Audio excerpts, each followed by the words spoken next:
Bismillahirrahmanirrahim. Assalamualaikum warahmatullahi wabarakatuh.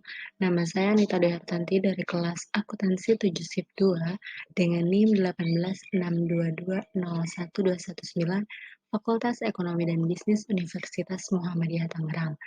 Di sini saya akan mereview jurnal untuk memenuhi UAS dari mata kuliah Seminar Penelitian Akuntansi yang berjudul Green Competitive Advantage Moderate Environmental Performance, Corporate Image, and Corporate Social Performance on Economy Performance oleh Bapak Ari Eksandi, Bapak Murtanto, Ibu Regina J. Arsja dari Student Doktoral Universitas Trisakti Jakarta Indonesia dan Universitas Trisakti Jakarta Indonesia. Selanjutnya yang pertama, saya akan membahas apakah yang menjadi motivasi atau isu, research gap atau fenomena yang terjadi sehingga memicu penelitian ini dilakukan. Motivasi atau isu penelitian. Kinerja industri manufaktur di Indonesia dinilai semakin produktif dan kompetitif, terlihat dari data Badan Pusat Statistik (BPS) yang menunjukkan produksi industri manufaktur besar dan sedang (IBS) yang kuartal 1 per 2019 naik 4,5% dibandingkan periode yang sama tahun 2018. Kinerja yang bisa dilihat dari posisi saham sebuah perusahaan banyak dipengaruhi oleh resiko pasar yang tidak menentu sehingga membuat kinerja ekonomi sebuah perusahaan kerap kali tidak berjalan secara optimal. Research gap-nya, hasil penelitian menunjukkan bahwa dengan persaingan bisnis yang semakin ketat karena ketidakpastian, ketidakjelasan, dan bisnis lingkungan yang berkembang pesat. Selanjutnya itu fenomena.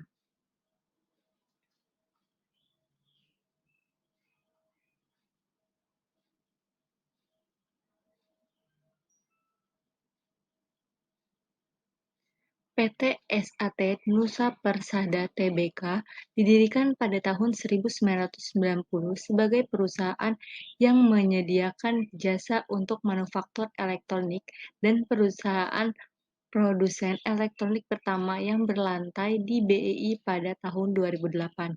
Berdasarkan data Indeks Harga Saham Gabungan IHSG selama 29 April sampai 3 Mei 2019, PTSN masuk dalam kategori top loss karena harga saham perusahaan terkoreksi 32,14% menjadi Rp760.000 per saham. Setelah sebelumnya sepanjang tahun 2018, harga saham PTSN meroket hingga 964% dan menjadi emiten dengan kenaikan kedua tertinggi di BI. Kritik poin ini adalah peneliti sudah cukup menjelaskan motivasi, isu, penelitian, research gap, dan fenomena dengan penjelasan yang baik. Yang kedua, ada apa referensi dalam artikel penelitian ini? Yang pertama itu ada informasi teknologi IT memainkan peran penting dalam sosial dan perubahan ekonomi.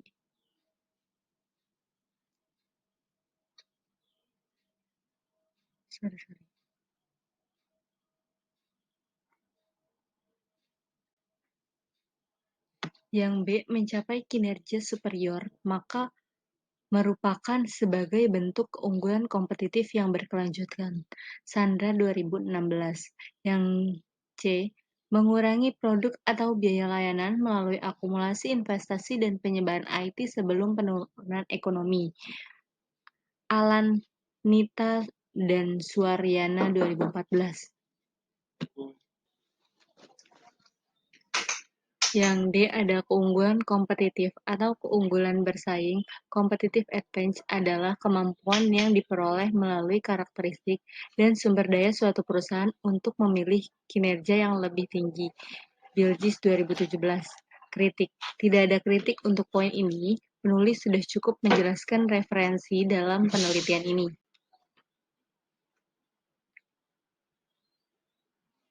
Selanjutnya, apakah yang menjadi kebaruan atau novelty dari penelitian ini?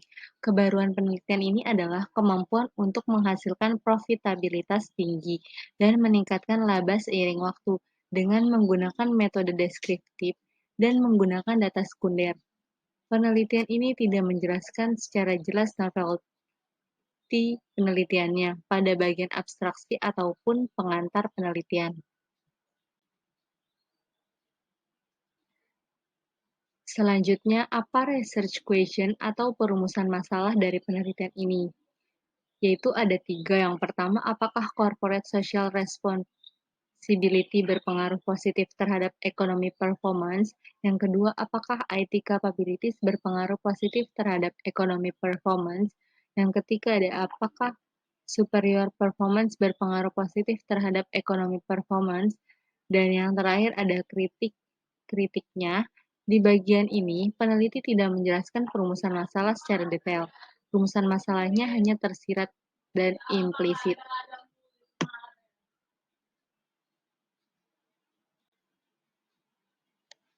Selanjutnya ada apa tujuan penelitian ini? Yaitu untuk mengetahui apakah corporate social responsibility berpengaruh positif terhadap economic performance. Yang kedua, untuk mengetahui apakah IT capabilities berpengaruh positif terhadap economic performance. Yang terakhir, untuk mengetahui apakah superior performance berpengaruh positif terhadap economic performance. Untuk kritiknya, tidak ada kritik pada poin ini. Selanjutnya itu, apa kontribusi penelitian ini? Dalam penelitian ini, fokus menjelaskan data-data DPI dalam suatu perusahaan manufaktur terbesar di Indonesia kepada stakeholder untuk mengetahui tingkat kepuasan dalam hal return saham. Kritiknya, peneliti hanya menjelaskan kontribusi secara nonverbal. Seharusnya peneliti menyampaikan secara spesifik lagi dampak penelitian bagi stakeholder.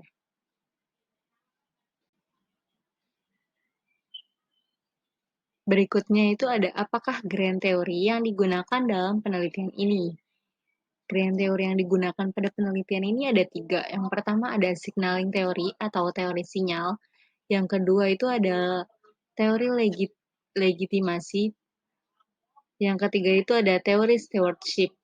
Masing-masing teori punya penjelasan tersendiri. Untuk teori sinyal atau signaling theory merupakan teori yang menekankan kepada pentingnya informasi yang dikeluarkan oleh perusahaan terhadap keputusan investasi pihak di luar perusahaan. Yang kedua ada teori legitimasi, merupakan teori yang penting bagi organisasi, batas-batas yang ditekankan oleh norma-norma dan nilai-nilai sosial, dan reaksi terhadap batasan tersebut mendorong pentingnya organisasi dengan memperhatikan lingkungan. Yang ketiga ada teori stewardship, adalah penggambaran kondisi manajer yang termotivasi dari target hasil utama kepentingan organisasi, bukan termotivasi terhadap kepentingan pribadinya. Teori stewardship muncul bersamaan dengan perkembangan akuntansi. Untuk kritiknya, tidak ada kritik. Peneliti sudah jelas menjelaskan teori stewardship, teori akuntansi positif dalam penelitian ini secara eksplisit. Jelaskan keterkaitan grand teori yang digunakan dengan penelitian yang sedang dilakukan, yaitu tidak ada. Untuk kritiknya, peneliti tidak memuat dan menjelaskan keterkaitan grand teori yang digunakan dalam penelitian ini. Buatlah gambar kerangka konseptual. Untuk gambar kerangka konseptual pada jurnal ini